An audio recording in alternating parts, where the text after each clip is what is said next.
Hey, thanks for making it to Veterans Info Tap. I'm glad you made it. Wanted to talk about the good, the bad, and the ugly with the VA's decision to move forward with a 30,000 reduction in force, right? Now, look, the bottom line here is that the VA is stating that the reduction in force is off the table. They're no longer moving forward with that. However, they are still reducing their workforce by 30,000. So it is a reduction in force of 30,000. It's just a matter of how you're getting to that number.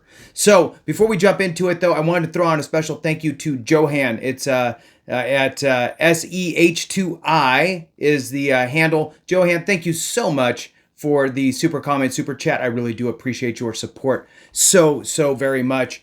And so with that, let's go ahead and jump into it. I did find an article on this as well. This is not specifically regarding the good, the bad, the ugly. That's my own kind of concept. And I'm going to, for those that don't know, I have a rooster. His name's Stan. He's here. All right. So here's the good, the bad, the ugly. If you've watched the last couple videos that I pushed out regarding this topic, I wanted to hone in a little bit on the good, the bad, the ugly with regard to it. So number one, I would say is, okay, for the good. The good is, yes, the VA is no longer entertaining, man, Stan is on one. The VA is no longer in the mode of, hey, look, we're going to cut 80,000-ish employees.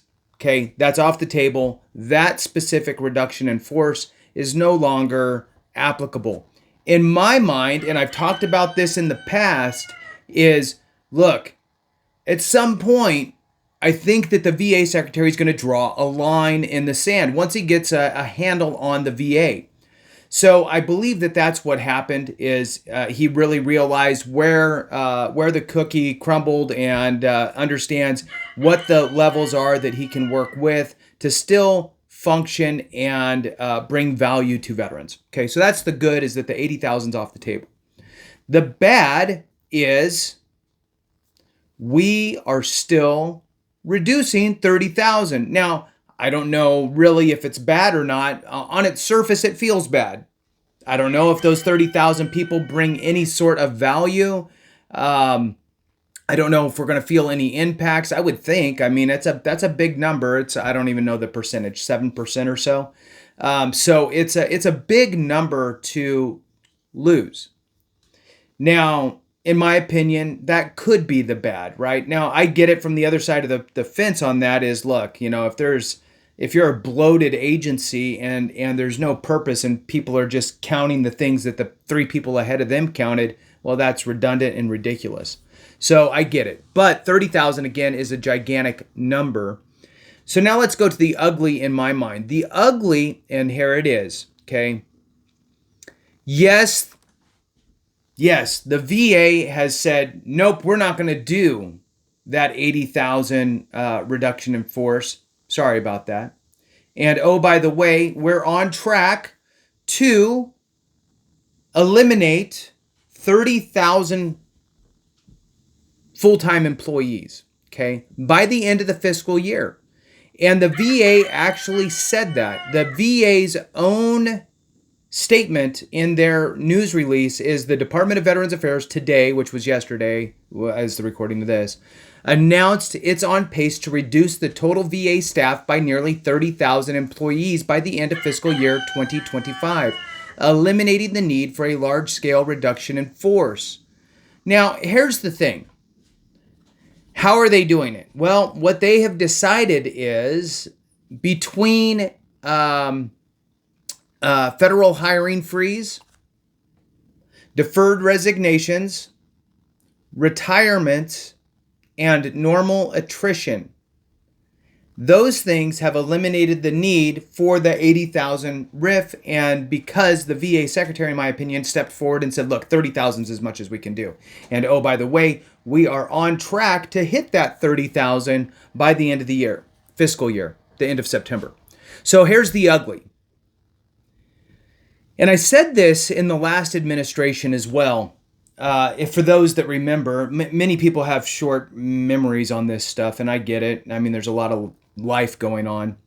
But let's not forget that last administration, the VA, and they didn't go through with it, but they did announce and they were pushing forward with a reduction of 10,000 VHA solely, just Veterans Healthcare Administration employees. You could Google it if you want. 10,000 eliminated is what their target was. And how were they going to do it? They were going to allow for attrition and retirements and just not fill those positions once those people leave. All right, so that's the same idea here, only there's a couple extra things in play because of the federal hiring freeze eliminated, growing your agency. And 2 was the deferred resignation option. But the other 2, the retirements and the normal attrition. If that is your game plan for a leaner, smoother, more appropriate VA, well, I think that a lot of times you could possibly be losing the people you want to stay. Your high producers, your people that are making things happen. Maybe they did a whole career there. Now they're retiring. They're leaving early, maybe. Who knows? But they're getting out. Your attrition, right? Maybe good people are leaving, and your plan is to not replace those people. Now, I'm not saying everybody that leaves is a rock star, but I'm saying that you have zero control over your number. So you're just leaving it to be. Now, there's some sort of an incentive in place to keep the good people and encourage the bad people to move on? Don't know. So the problem, I think, with that plan is it really just puts you in a, precarious situation in the fact that you have zero control of really who's leaving. And when they leave, well, that's part of your reduction plan. So you can't replace the good people with somebody else that's good. Now, if you're losing bad people, the bad eggs, the bad apples, or whatever you want to call it, that's good, and you don't want to replace that person, right? Because you're trying to hit your number of 30,000. So, but you got your bad person out. What you don't want to happen is have, whatever the number is. Let's just use easy numbers. You don't want 100 people from one specific area that are all rock stars leave and then be stuck going, I can't replace any of those people because my hands are tied because we're trying to hit this 30,000 number. So I don't necessarily like, and that's why I call this part the ugly, is that you're leaving it just in the wind instead of going, you know what, let's try to get the people who are subpar. Let's try to get the people who are toxic. Let's try to get those people out of the department. Let's try to get them out the door. Instead, you're just blindfolded throwing darts and hoping that it all works out okay in the end. So the good, just to bring it back real quick, the good is, hey, look, the 80,000's off the table. The bad is we're still losing 30,000. We don't know what kind of repercussions we could see. We might not see any. The ugly part is, well, to get to that 30, we're just going to wait and see who leaves. And even if they're good people, oh well, we're just going to be stuck with what we have. All right, so let's jump into this article here and see what they have to say. I found this one. There's a bunch of different articles out on this. So this one just came out as well here this morning as of the recording of this, Tuesday, July 8th. And wanted to share this. Hit the thumbs up, subscribe, share with a friend, all that good stuff. I really appreciate it. So VA ditches plans to cut 83,000 workers after outcry. The Department of Veterans Affairs has rode back against DOGE-inspired reduction in the workforce after angry backlash, saying it no longer believes such a significant downsizing is necessary after all. And again, which is what I had said months and months ago, that the VA secretary will inevitably draw a line somewhere and say, look, this is the most we can do. Apparently, 30,000 is the number instead of 83. So the Department of Veterans Affairs has backed down from its plan to cut 83,000 jobs after the decision provoked a public outcry. The cull was initially announced earlier this year as part of the administration's efforts to slim down the federal workforce, spearheaded by the Department of Government Efficiency. However, the VA announced on Monday, the 7th of July, 2025, that it was on track to lose approximately 30,000 staff members by the end of the fiscal year due to the federal hiring freeze, deferred resignations, retirements, and normal attrition. A development that means the larger cut to its workforce is no longer considered necessary. The administration had stated in a March memo that it planned to downsize the department to its 2019 level of 400,000 employees, which had risen to 484,000 as of January this year when Trump returned to the White House. Its staffing levels were down to 467,000 by June and now set to fall to 455,000 by the end of September, meaning that 27,000 people will have lost their jobs since the president took office with no further redundancies deemed necessary. So, look, lost their jobs. You can't really say that because some of it's just attrition. People leave.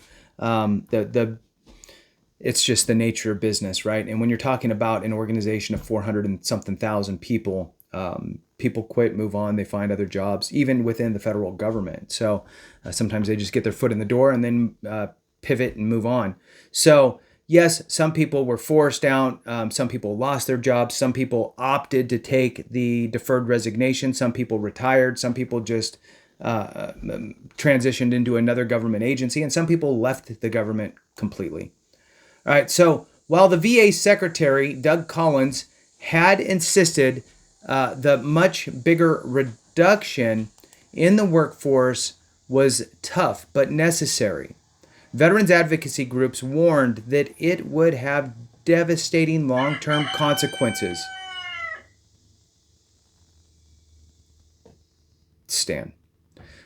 For former members of the armed forces who deserve better after serving their country. Gutting VA will result in delayed appointments and standard care, leading directly to more veteran deaths, said Kayla Williams, an Iraq war and senior policy advisor for Vote Vets.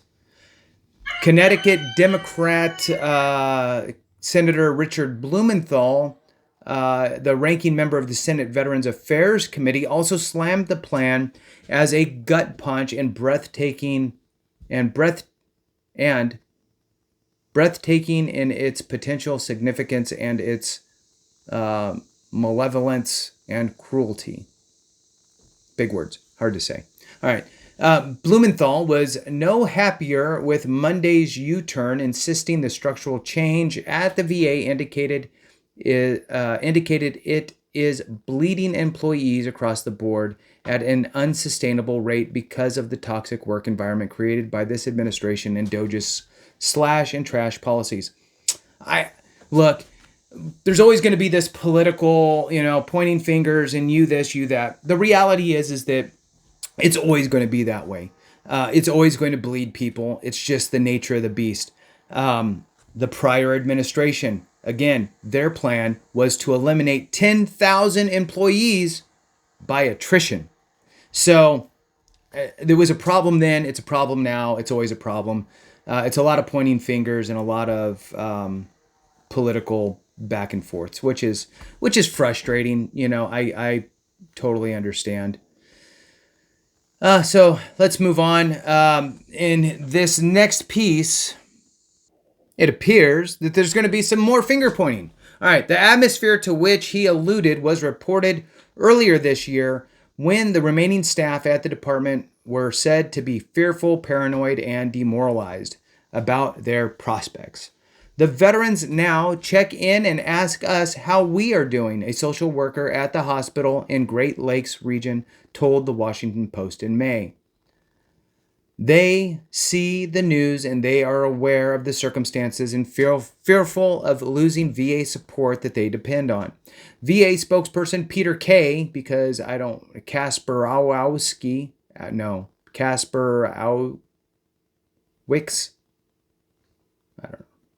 Peter K, told the Independent at the time that the reporting was inaccurate and accused the Post and other biased media outlets of writing dishonest hit pieces about the Trump administration's efforts to fix the department. All right, so with that concludes it. Just wanted to really give you my kind of thoughts on the good, the bad, the ugly with the 30,000 reduction by the VA. I'd love to get your thoughts. Do you agree, disagree with the good, bad, ugly kind of aspects of it? Love to get your comments. Thanks for watching so much. I really do appreciate every single one of you very much. Have a great one. And remember, if we don't take care of each other, something went wrong.